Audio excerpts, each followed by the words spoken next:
Yan, what's up guys? Yan. So ngayon, sinipag ako uli mag-vlog. Pero this time, hindi na po ako mag-vlog about sa job dito sa Canada. So mag-vlog na lang ako kung ano-ano yun dito or buhay Canada. Yan. So ngayon guys, yan. Nag-pick ako ngayon ng grapes dito sa backyard namin. Yan. So ito nga pala yung grapes natin. Matamis siya guys. So ano na ngayon, September. Ayan. Anihan na talaga dito at nagsisimula na rin na magdilaw yung mga dahon.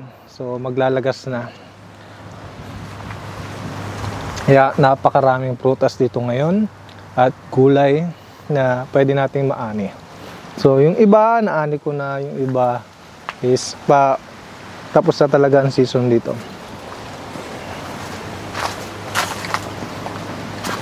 So ito na guys, tingnan nyo yung aking napitas. Yan. Meron tayong green grapes. Yan. Tamis. Nga lang, may seeds. Yan.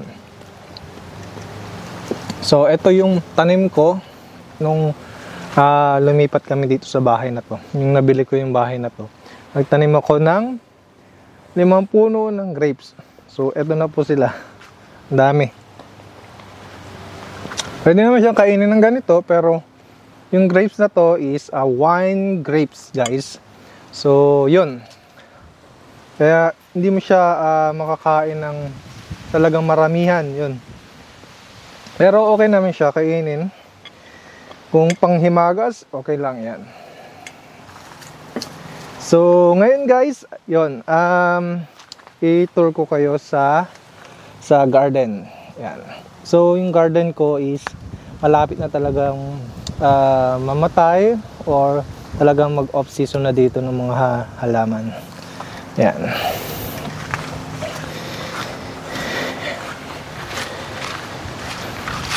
Yan, ito guys, yung ating tomato. Yan. Makikita nyo, ito yung tomato natin. Ito yung beefsteak tomato. Yan. So, malaki talaga. Yan. Then, meron tayong cherry tomato. So, ang dami. Ang dami magbunga na itong cherry tomato. Nagsasawa na talaga. Tapos, ito yung siling pangsigang natin or banana pepper. Yan, ang dami. Marami na siyang bunga. So, katunayan guys, naano ko na to. Ani ko na siya, then in-stock ko sa freezer. Yan, pinrosen ko siya. Pinrosen ko siya. Yan, para meron tayong gagamitin pag winter. At syempre, para makatipid na rin. Yan. Meron din tayo mga bell pepper. Ito mga pala yung baby bell pepper. Yan. Maliliit lang siya. Yan. Tapos ito yung mga ibang tomato natin. So, ang dami na nga po nahihinog.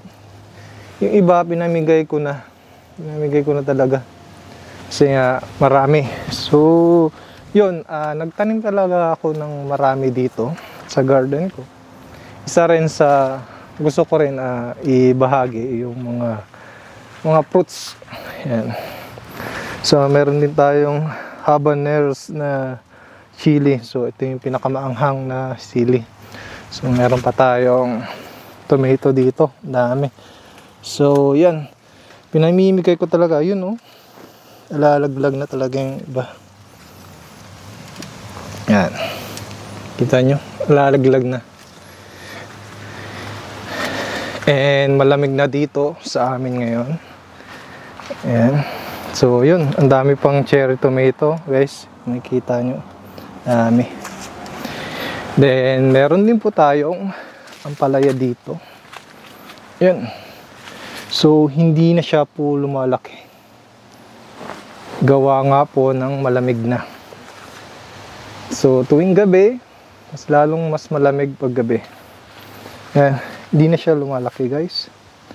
Yan yung ampalaya natin. So, kinuwanan ko na siya ng mga dahon, pinamigay ko na. Pero yung bunga, yan yung bunga. At nakaani na rin ako ng 2 beses. Iginulay namin. Ayan. Pero hindi talaga siya lumaki kasi nga gawa ng lamig. Marami sanang bunga. Oh. Ayan, kung makikita nyo guys, bumabaloktot na siya. Hindi na siya lumalaki. Umiikot na lang.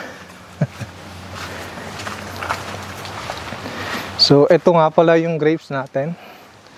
So, napakarami pong bunga. Ayan. Meron green grapes and black grapes. Yan po ay wine grapes, guys. So, kung marunong po kayong mag-wine, yan, pwede nyo siyang igawing wine, i-juice. Yan. Yan o, dami.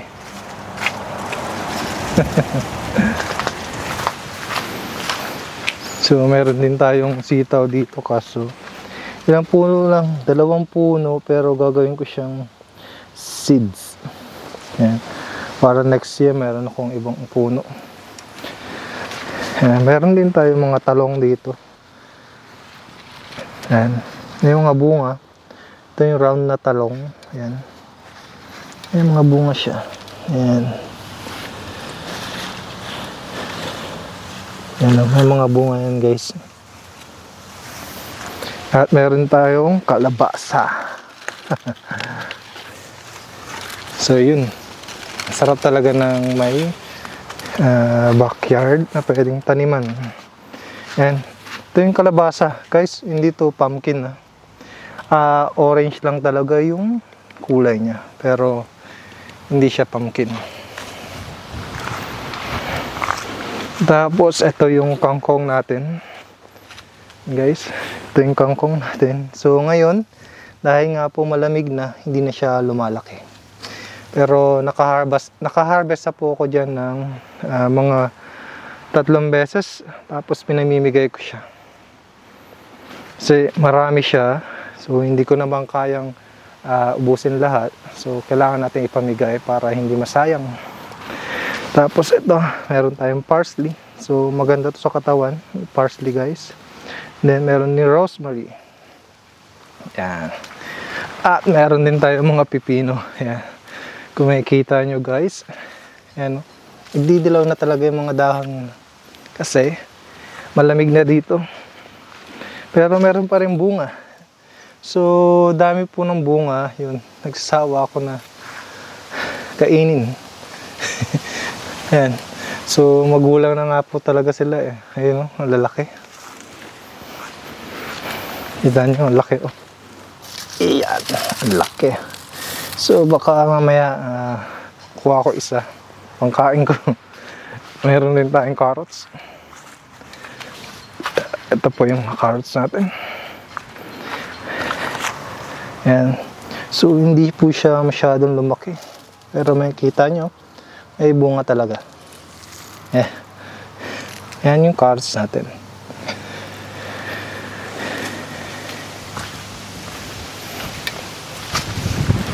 So yun, meron pa nga akong kamote.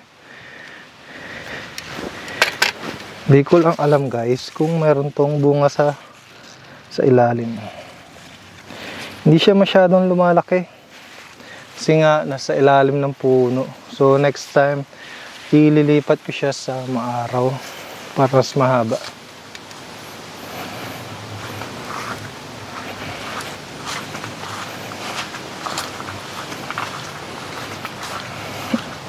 Yeah. So ito yung aking backyard. Yan. At ito yung bahay ulit. Hindi na lumaki yung upo ko. Late na siya. Pero at least, yan guys, at least meron pa rin bunga. So naka-harvest na rin ako. And ito siguro na yung huling bunga niya. At meron pang battle gourd guys. Ito yung long gourd. Yan, at meron din tayong sunflower. Yan, inihintay ko lang na matuyo at aanihin ko rin. Tapos ito yung mga talong natin. Hindi talaga siya masyadong lumaki. Gawa nga ng tuwing gabi is malamig pa rin dito nung summer. Hindi siya masyadong lumaki. Ayan. So meron din tayong gabi. Potato. Ayan. At so yung potato na to, huli ko na po siyang naitanim. Ngayon lang. Kita ko lang yan dun sa may kusina namin na tumutubo. Yan, ibinaon ko na dyan. Yan, tumubo na siya. Yan. Makikita nyo guys, nagdidilaw na talaga lahat ng dahon. Yan, sa garden ko. Sili. Yan guys. Ang dami. So, aanihin ko na rin itong mga sili. Yan. So, yung iba, lalo na yung mga kamatis, pamimigay ko na talaga yan.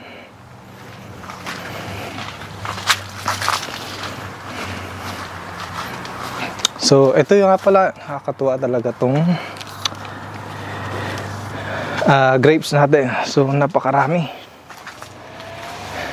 Kita nyo?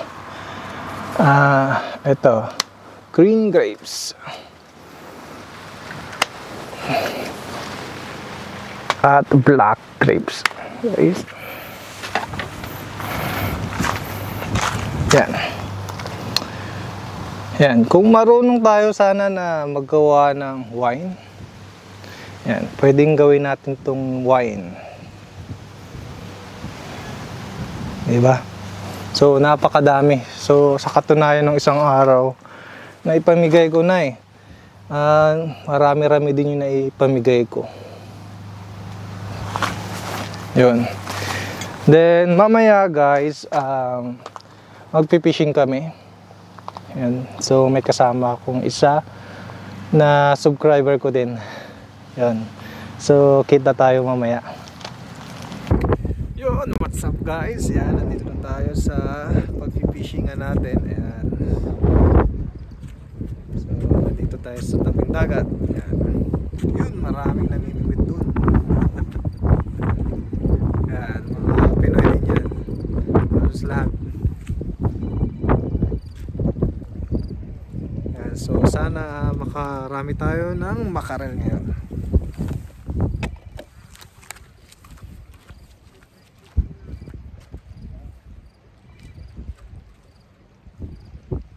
After 10 years na paghihintay at mamimingwit, at ito, nakakuha na kami ngayon ng makarel.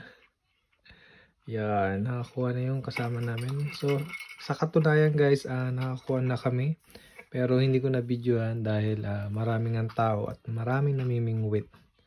Yan. So, ito yung nabingwit natin. Yan, mga ilan-ilan lang. Kasi sobrang lakas ng hangin kanina. Kaya, ayan lang yung nakuha namin. At ngayon lang tumila yung hangin kung kailan low tide na. At wala nang mga isda. At hanggang dito na lang. See you next time. Thanks for watching.